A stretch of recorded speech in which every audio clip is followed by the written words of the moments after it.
నమస్తే, welcome to our channel. ప్రముఖ ఆధ్యాత్మికవేత్త, ఆస్ట్రాలజర్ అనంత్ కుమార్ శర్మ గారు ఉన్నారు. వారితో మాట్లాడదాం. నమస్తే అండి. ఓం గం గణపతే నమః. రాబోయేది సంక్రాంతి. సంక్రాంతి అంటేనే అసలు చెప్పనవసరం లేదు, చాలా ఆనందంగా జరుపుకుంటాం ఆ పండుగని. 3 రోజులు ఎక్కడెక్కడ ఊర్లలో ఉన్న వాళ్ళు కూడా వాళ్ళ ఊర్లు, వాళ్ళ పల్లెటూర్లు చేరుతారు. పల్లెటూరులో చాలా చక్కగా జరుగుతుంది.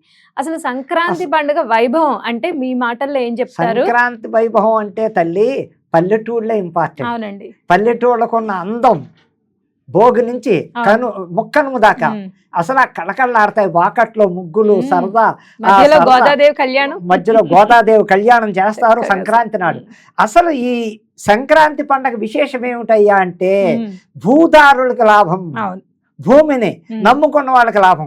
ఎలాగంటే సంక్రాంతి నాడు ఇప్పటిదాకా పండించిన ధాన్యం పంటలు పోగులు వేసి చక్కగా అక్కడ రాసులుగా పోసి ఆ అమ్మవారిని పూజించుకుని అక్కడ పొంగలి వండి ఆ పొలాల గట్లు మీదే ఆ ధాన్యం కుప్పల దగ్గర చక్కగా రైతులందరూ అమ్మవారిని పెట్టుకుని అక్కడ పూజ చేసుకుని పొంగలు అక్కడే వండుకు తిని ఇళ్ళకి వచ్చి, ఇక పోతే సంక్రాంతి విశేషాలు చెప్పాలంటే అన్ని పండగల్లోకి విశేషమైన పండగ ఏమిటయ్యి అంటే సంక్రాంతి. సంక్రాంతి తర్వాత ముఖ్యమైన పండగ ఉగాది పండగ. దీనికి ఇంటి నిండా పిల్లలు, మనవలు, కూతుళ్ళు, అల్లుళ్ళు, కొడుకులు, కోడళ్లతో చక్కగా ఓళ్ళంపట ఉద్యోగస్తులు ఎంత పెద్ద పదవిలో ఉన్నవాడు కూడా అయ్యో మన ఊరు వెళ్ళాలి, అమ్మా నాన్నల దగ్గరికి వెళ్ళాలి. సిటీస్ ఖాళీ అయిపోతే పల్లెటూర్లు మొత్తం జనాలతో అలాగే అసలు చెప్పాలంటే రేపు 10వ తారీఖు నుంచే 18వ తారీఖు దాకా హైదరాబాద్ సిటీ మొత్తం ఏ సిటీ అయినా సరే, మెగా సిటీలు బెంగళూరు, చెన్నై ఏదైనా అందరూ పల్లెటూళ్ళు కలిపి, అందులో గోదావరి జిల్లాలో ఇంపార్టెంట్ ఏంటంటే ఆంధ్ర రాష్ట్రంలో జరుగుతున్న సంక్రాంతి పండుగ ఏ రాష్ట్రంలోనూ చెయ్యలేరు.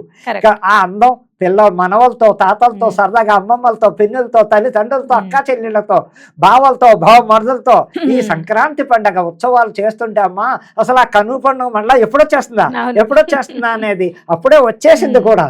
ఇంకా కొద్ది రోజులు అప్పుడే అయిపోయింది. ఇంకొక 18 రోజులు ఓడు పడితే సంక్రాంతి పండగ. ఈ సంవత్సరం 13, 14, 15 రోజులు వచ్చింది. 14వ తారీఖు కాదు, 13 భోగి, 14 సంక్రాంతి, 15వ తారీఖు కనుమ పండగ.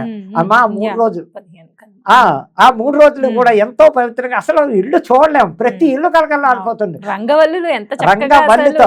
ఇంకా పోతే గొబ్బెమ్మలు ఇళ్లలో, వాకట్లో ఈ ధనుర్మాసం అంతా సంక్రాంతి వెళ్ళేంత పర్యంతం కనుబండ లాస్ట్ దాకా ఆ వాకల్లో పెద్ద పిండి వంటలు ఇంకా అడగద్దు, ఇంట్లోనే చేసుకుంటారు. ఎవరు కొంటారు ఇంట్లో, చక్కగా ఇంట్లో రకరకాల పిండి వంటలు, కజ్జికాయలని, చక్కగా స్వీట్లు, లడ్డు ఉండాలని, సున్ను ఉండాలని, మిక్చర్లని, జంతికలని, అరిసెలని ప్రతిదీ వంట పొయ్యిల దగ్గర వారం ముందు నుంచే గోదావరి జిల్లాలుగా అల్లులుగా వెళ్ళాలి కోసం వెళ్ళాలి వీళ్ళు తినడానికి.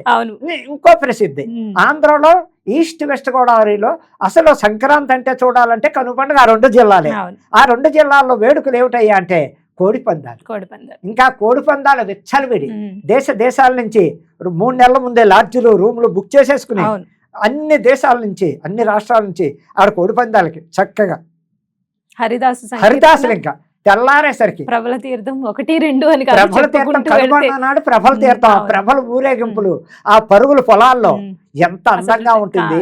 ఆ ప్రభలు ఎత్తుకుని 100ల మంది గ్రామస్తులు పొలాల్లో గట్లు మీద పరిగెడుతుంటే అమ్మవారిని పట్టుకుని కలకల్లాడిపోతుంటే సంక్రాంతి వేడికే వేడికమ్మా.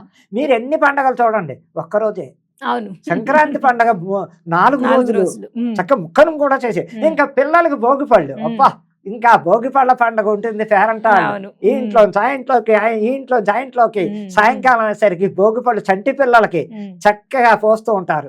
ఆ ఆనందమే ఆనందం. ఆ భోగి మంటలు, ఇంకా భోగి మంటలు కలకల్లాడిపోతాయి. తెల్లవారుజాము 4 గంటకే బ్రహ్మ ముహూర్తంలో భోగి మంటలు వేస్తారు. భోగి పిడకలు, ఇంకా భోగి పిడకలు నెల్లాడు ముందు నుంచి వేసి తయారు చేసుకునే దండలు, పెద్ద పెద్ద దండ పోటీగా తయారు చేసుకుని ఆ భోగి మంటలో తలస్నానం ఉదయమే చెయ్యాలి బ్రహ్మ ముహూర్తంలో. అది ఎలాగయ్యా అంటే ఇంటి ఆచారాలు, మంగళవాడు వస్తాడు ఇంటికి, ఆ ఇంటి మంగళ వస్తాడు. చక్క మగపిల్లలందరికీ మసాజ్ చేసి నూనె పెట్టి చక్కగా చేసి వాడి చేతితోటే కుంకుడికాయ పులుసుతో చక్కగా స్నానం చేయించి ఒళ్ళు నలుగు పెట్టి వాడు వస్తేనే ఆ ఇంటికి శుభం. మంగళ ఆయన వచ్చి ఊళ్ళల్లో ఇంటింటికి పాలేరు అనే టైపులో వీళ్ళు కూడా ఉంటారు. ఇన్నేళ్లకు మంగళాయన వాళ్ళు వచ్చి పాడు తెల్లవారుజామున 3 దగ్గర నుంచి ఇళ్ళంపటి వెళ్ళి ఆ 7 అయ్యేసరికి స్థల స్నానాలు చేయిస్తారు. అది ఎంత సరదాగా ఉంటుందమ్మా. ఆ నలుగు పెట్టి నూనె తలక పెట్టి చక్కగా ఆ వేడుకలు అందం ఏ పండక్కి రాదు. అవునండి. ఎంతో చక్కగా సంక్రాంతి పండగ చేసుకోవడం విశేషాలు దానికే ఇదేం లేదు.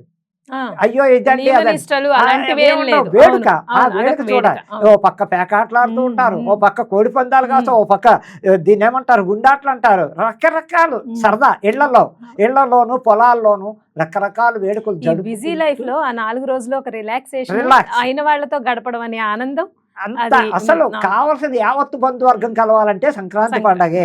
ఏ మూలన్నా ఏ పండక్కి రాకపోయినా సంక్రాంతి బొర్లో పెట్టి 2 నెలల ముందే టికెట్లు బుక్ చేసేసుకుని 3 నెలలు కూడా బుక్ అయిపోవడం, ఫ్లైట్లు, ట్రైన్లు, బస్సులు, సొంత కార్లు, ఇంకా ప్రయాణాలు అయిపోయి ఎలాగైనా 12 కల్లా మనం మన ఊరు వెళ్ళిపోవాలి.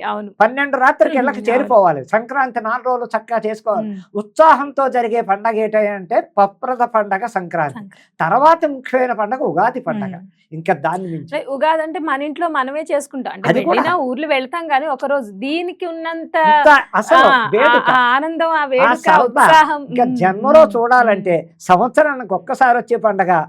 బంధువర్గం కలవడం, ఇంట్లో పిండి వంటలు, ఒకళ్ళ ఒకళ్ళు భోజనాలు, సరదా బంతిపోయినాలు, ఇళ్లలో కూర్చుని అరిటాకులు, కంచాలు పళ్ళాలు కాదు, అరిటాకులో లేకపోతే పేపర్ ప్లేట్లు వేసుకుని 10 మంది కూర్చుని అల్లుళ్ళు కూతుళ్ళు మామలు తాతలు అల్లుళ్ళు కూర్చుని తింటుంటే అసలు ఆనందమే ఆనందం. ఈవేళ ఫ్యాషన్లు మరిగారు కానీ అసలు కింద కూర్చుని ఆకేసుకుని అన్నం తినడం, ఆ బంతిపోయినాలు గుర్తిపోయినాయి ఎంత చక్కగా, ఎంత సరదా. అందుకని సంక్రాంతి పండగ మించిన పండగ ఆంధ్రులకి పండగ. చక్కటి పండగ, వేడుకలు బాగుంటాయి. హరిదాసులు తిరుగుతూ ఉంటారు పొద్దున్నే. హరిదాసు గంగిరెద్దు వాళ్ళు ఇంటింటికి వచ్చి అమ్మ గంగిరెద్దులు డాన్సులు చేయించి ఆ కాళ్ళ చేత ఎత్తించి మన పొట్ట మీద పెట్టించుకునే వాళ్ళు ఉంటారు. గంగిరెద్దు కింద నుంచి నడిచెళ్ళే వాళ్ళు ఉంటారు. చక్కగా హరిదాసులు పాటలు పాడుతూ రామకీర్తనలు చేస్తూ రకరకాల కీర్తనలతో ఆ వీణ వాయించుకుంటూ పైన అది పెట్టుకుని చక్కటిది ఆ పంచపాత్రంలో అది పెట్టుకుని చక్కగా వాళ్ళు గుమ్మాలంపడి వచ్చి ఆ బియ్యాలు పోస్తుంటే ఉన్న అందం, ఆ సరదా. ఆ ధనుర్మాసం అంతా హరిదాసులు తిరుగుతారు.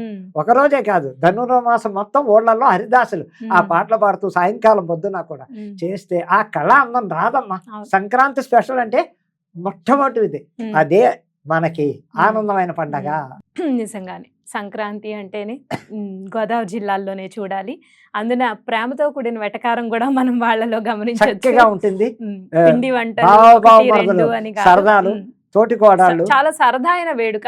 ఆ 4 సంవత్సరాలు మొత్తం ఏ నెల ఎప్పుడు ఏ పండక్కి రాదు, అది మాత్రం నిజం.